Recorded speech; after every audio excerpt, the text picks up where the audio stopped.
오래가는 커플들은 시간이 지나도 서로를 확신하게 해주는 특별한 활동이 있고, 이것이 바로 두 번째 비밀이죠.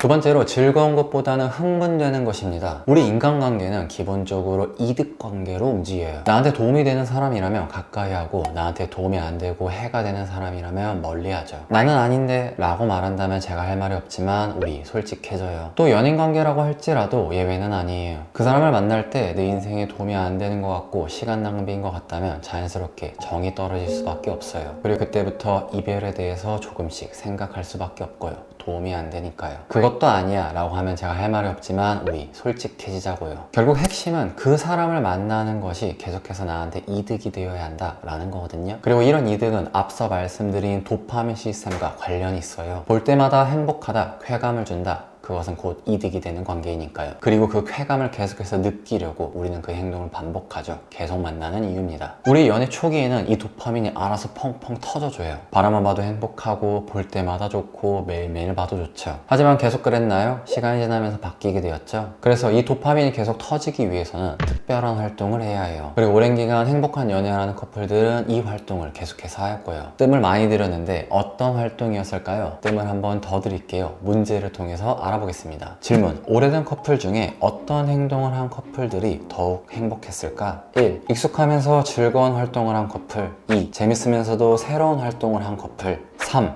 싸우고 화해하고를 계속해서 반복한 커플.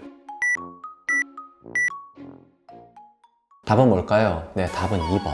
재밌으면서도 새로운 활동을 계속해서 한 커플입니다. 이와 관련된 연구를 소개해 드릴게요. 참가자는 55쌍의 커플이었고, 마찬가지로 교제 기간이 오래된 커플이었어요. 평균적으로 15년 이상 만났던 사람들이었죠. 그리고 이 사람들을 두 종류로 나누게 됐는데요. 사실 세 종류인데 이해를 위해서 그냥 두 종류만 말씀드릴게요. 1. 흥분되는 새로운 활동을 한 커플. 2. 즐겁지만 반복적인 활동을 한 커플. 이렇게 나뉘었죠. 흥분되는 새로운 활동을 한 커플들은 함께 운동을 시작하거나 춤을 배우거나 여행을 떠나는 등 새로운 활동들을 계속해서 추구하였고, 즐거운 활동을 한 커플들은 매일 가던 카페를 가거나 영화를 보거나 집에 하루 종일 있는 등 기존에 했던 익숙한 활동들을 했어요. 연구자인 레이스먼 교수는 10주간 그들의 활동을 관찰하였고, 어떤 커플들의 만족도가 더 높았는지 확인하였죠. 반복적으로 즐거운 활동을 한 커플들은 만족도가 7% 정도 증가했지만, 새로우면서도 흥분되는 활동을 한 커플들은 13%나 만족도가 증가하였죠. 무려 2배 가까이 증가했네요. 그렇다면 왜 새로운 활동을 한 커플들이 더 만족도가 높았을까요? 바로 도파민 때문이에요. 이 얘기는 아런 교수의 다른 논문의 내용을 가져와서 설명드릴게요. 아론 교수는 새로운 활동을 하게 되는 커플들은 도파민이 더 많이 분비가 되었고, 그에 따라서 행복감과 만족도가 더 높았다고 하는데요. 이를 심리학에서는 자기 확장이라는 개념으로 설명하거든요. 말이 어려운데 간단히 말하면 우리는 새로운 것을 경험했을 때 행복을 느낀다 라는 것입니다. 우리는 본능적으로 자신의 자아를 확장하고자 하는 욕구가 있어요. 새로운 것을 보고 경험하면서 그 안에서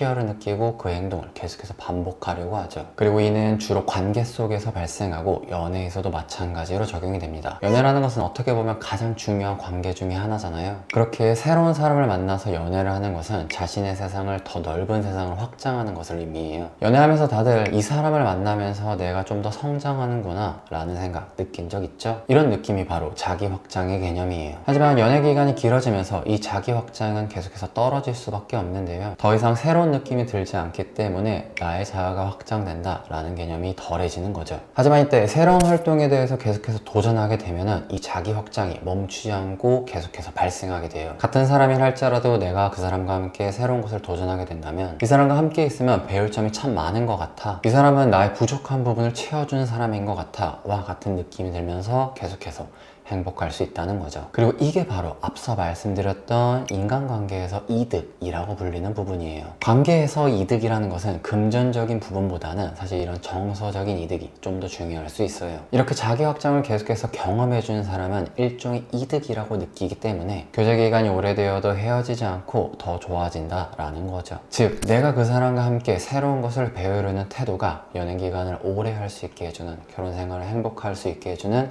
비밀이다 라는 겁니다. 그러니 만일 내가 사랑하는 사람이 있는데 이 사람과 정말 행복하게 오래가고 싶다면요, 계속해서 새로운 것들에 대해서, 정확히는 흥분되는 것들에 대해서 해보려고 노력해보세요. 만일 그 사람이 집에만 있는 걸 좋아하고 새로운 것을 하기 싫어하는 사람이라면요, 욕을 박으면서 억지로 끌고 가면 돼요. 그래도 안 가면 계속해서 옆에서 꼬집으면 되고요, 꼬집어도 안 되면 계속 옆에서 주먹질을 치면 됩니다. 폭력은 훌륭한 동기 자극제가 될 수 있기 때문이죠. 네, 결론입니다. 정리하면 세월이 지나도 변치 않는 사랑이라는 것은 존재할 수 있고, 이런 사랑을 하는 사람들의 두 가지의 비밀은 상대가 나를 특별하게 여긴다는 확신, 나라는 사람이 확장되고 있다는 느낌이었죠. 그럼 여기서 질문, 이 두 가지의 공통점은 무엇일까요? 바로 나의 생각이라는 거예요. 우리 모두는 행복한 연애를 하기 위해서 어떤 사람을 만나야 될까라고 생각을 해요. 실제로 연애 상대로 절대 놓치면 안 되는 유형과 같은 주제들이 인기가 많잖아요. 하지만 오늘 말씀드린 연구들은 공통적으로 그 사람이 어떤가 라는 것보다 내가 어떤 사람이어야 하는가 라는 것에 대해서 말해줘요. 보다 믿음을 드리기 위해서 하나의 연구를 더 말씀드릴게요. 독일에서 진행된 자존감과 연애 기간에 대한 관련성에 관한 연구가 있거든요. 무려 9,069명을 대상으로 3년 동안 4차례에 걸쳐서 굉장히 오랫동안 진행됐어요. 그리고 그 연구 내용을 간단히 요약하면 두 가지의 결론이 도출되었죠. 높은 자존감은 관계의 시작을 예측할 수 있다. 그리고 낮은 자존감은 관계의 끝을, 관계의 이별을 예측할 수 있다라는 거였죠. 이는 결국 나의 자존감이 연애의 시작과 끝을 결정한다는 거고, 그 사람을 사랑하게 된 이유도 나 때문이고, 그 사람과 헤어지게 된 이유 또한 그 사람의 문제라기보다는 나의 문제일 수도 있다라는 거죠. 근데 우리는 떠나보낸 연인에 대해서 이렇게 얘기를 해요. 그 사람은 알고 보니까 좋지 않은 사람이었어요. 나를 진심으로 사랑해줄 거라 생각했는데 사실은 그러지 않았어요.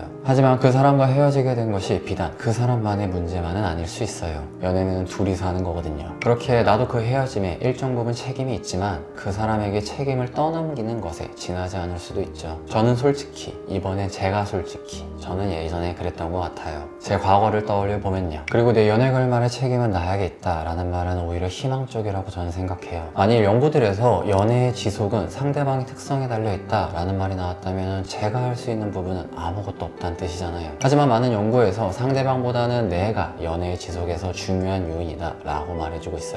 그 말은 온전히 내가 노력하면 바꿀 수 있다 라는 말이기도 하니까요. 배드엔딩이든 새드엔딩이든 해피엔딩이든 이야기는 결국엔 끝을 보게 되어 있어요. 결말이 아무리 마음에 들지 않을지라도 결국에 끝은 존재하죠. 하지만 연애라는 장르의 영화의 감독은 나예요. 그리고 아직까지도 적어도 오픈엔딩으로 머물러 있기 때문에 내가 그 엔딩을 결정할 수 있어요. 그렇기에 저는 내 연인과 오래갈 수 있는 이유는 나한테 있다 라는 말이 오히려 희망적이라고 느낍니다. 네, 마무리하겠습니다. 어쨌든 4개의 논문을 통해서 알아본 이야기는 여기까지였고요. 중간에 이상한 말을 하긴 했는데 저도 이번 내용을 찾아보면서 배운 점이 많았다 라는 얘기를 하고 싶었던 겁니다. 그리고 제가 그랬던 것처럼 여러분들도 좋은 느낌을 얻어봤으면 좋겠습니다. 그것을 바라서 말씀드린 거고요. 네, 목소리도 나갔네요. 하지만 그럼에도 불구하고 언제나 감사합니다. 이상입니다. 끝!